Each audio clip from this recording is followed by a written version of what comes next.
right, so what do you think of Liverpool so far? Having a good time. Yeah, lots of Beatles stuff.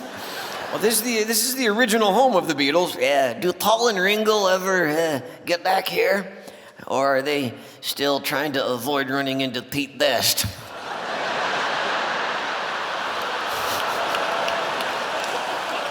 For those who might be watching and aren't familiar, Pete Best was the original drummer for the Beatles before they dumped his ass and got Ringo. That's right. That had to suck.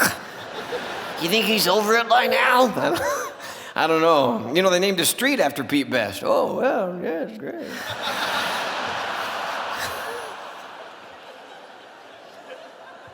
That's gotta make up for the millions of dollars in pounds, don't you think?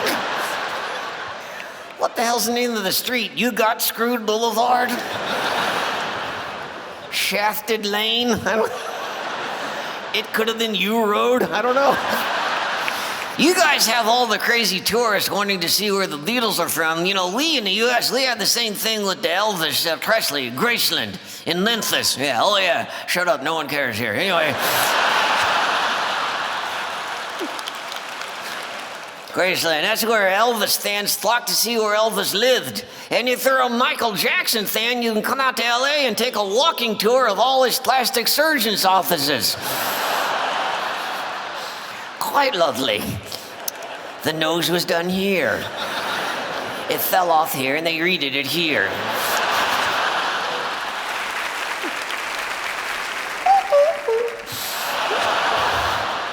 And you know, there's more to see here than just the Beatles stuff. Well, yeah. There's the International Slavery Museum. Oh. What an uplifting afternoon that should be. Did you know that it was in Liverpool that scientists first discovered that malaria was spread by mosquitoes?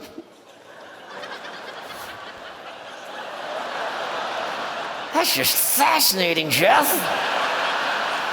Let's put that on the welcome signs.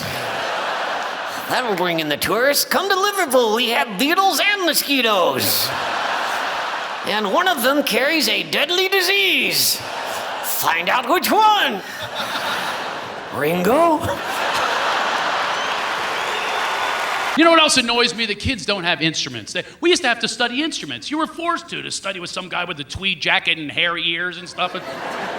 No, they think an instrument is Rock Band, a Guitar Hero. It's a toy. My son does it all day long. He's got the guitar. He does this little Danny Partridge move over here. Look it up when you go home. He does it all day long. He thinks he's gonna replace Angus Young from AC/DC from Rock Band. Then they put me on drums just to make a jackass out of Daddy. They're not real drums, that's what makes me mad. These little things the size of a woman's diaphragm, you're trying to hit with a stick. With the colors coming down, it's like whack-a-mole with drumsticks. Blue, red, yellow, green, green, blue, yellow, green. That foot pedal, that's my timing.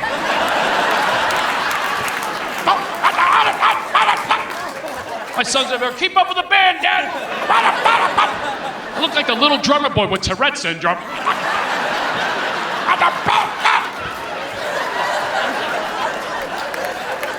I've never heard of this before. Then the game starts booing me. They're booing me. It's my own living room and they're booing me. And then they threw me out of the band. You can't do that. I bought this game.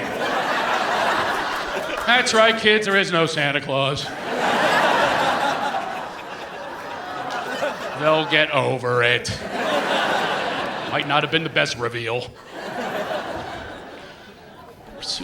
We're too overly sensitive. We're too overly sensitive with kids. Anybody agree with me with this? We're wussifying this generation. We've gone too far. You know what it is? We're overcompensating because we were beaten. My mom used to say to me, go get me something to beat you with. Yeah, like I'm gonna come back with a 2x4 with a nail in it. I wasn't dumb, I brought her a sponge. Here you go, Mom, whale away. Ouch, you're killing me. Now we've gone too far on the other end. You know, like I coach Little League in Southern California. They'll cancel a game if there's a cloud in the sky. I played in Philadelphia on broken glass. The only grass in the entire field was in the coach's bong. Run it out! ever seen these helicopter mothers? You know, the ones that are always hovering around their kid, you know, with hand sanitizer and sunblock. Come back. Coating this kid with sunblock. Our first baseman looks like a kabuki dancer.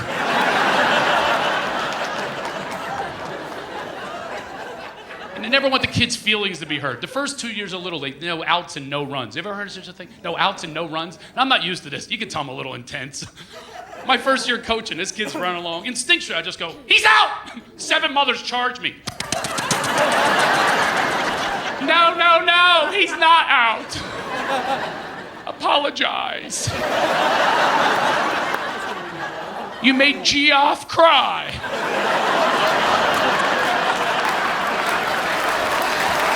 So with that said, we go on our event. We're going to see a concert. And we're going to see Metallica live. Now, yeah, I totally tricked my wife. You know, I played the slow song. Nothing else matters. Oh, I like that song. It's not so scary. Yeah, see? They changed. They evolved.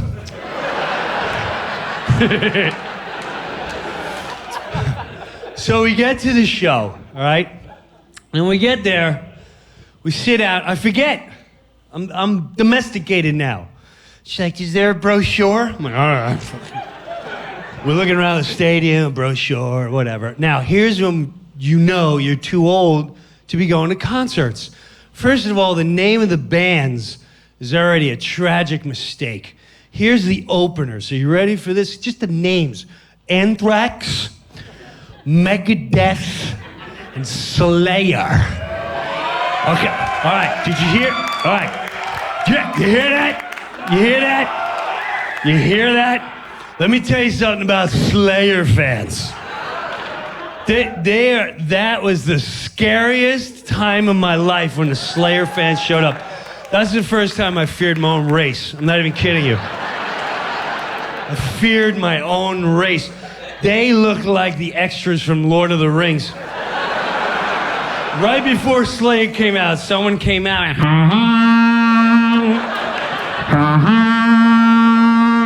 release the Slayer fans. And they came out of nowhere, under the ground, tattooing their faces. Slayer!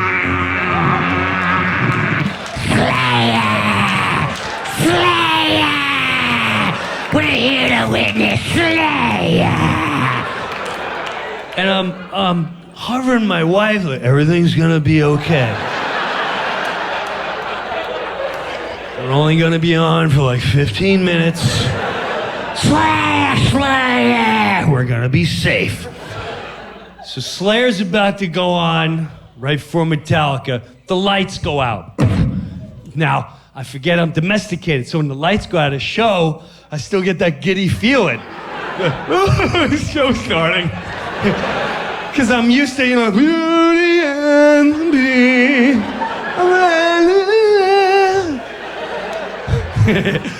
Why are they so mean to the beast? They don't get better, Daddy. So, so the lights go out, and I hear, is there a train coming? And I turn around, and there's about 500 Slayer fans, and they're heading right for the stage, and they're not using the aisles to get there.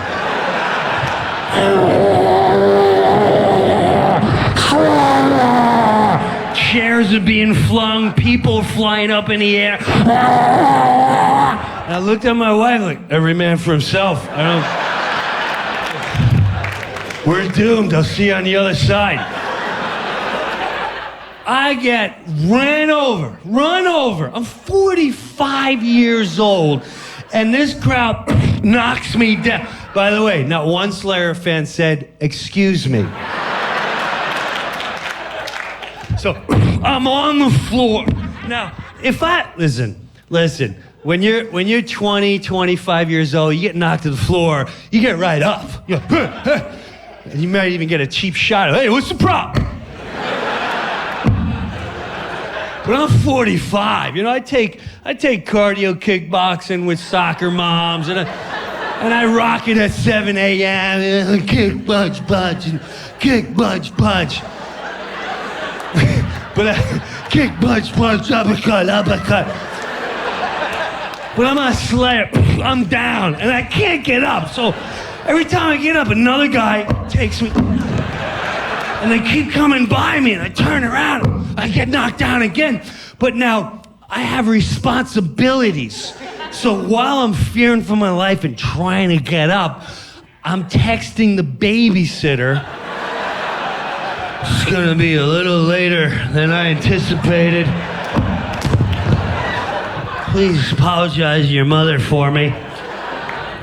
Now, I finally get up, and I'm in a tsunami of humans. And I end up about 3 feet from the stage. I didn't ask for these seats. And the Slayer starts. Someone's getting sacrificed tonight. Most likely it'll be you. Like me? Is he talking to me? He's talking to me. Oh, it's so crowded that my feet aren't touching the ground. So when the crowd moved, I have no control where I'm going. So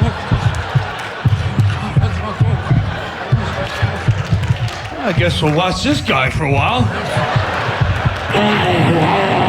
Okay, we're done with this guy. This guy's great. You guys know the stage is that way, right? I'm just saying.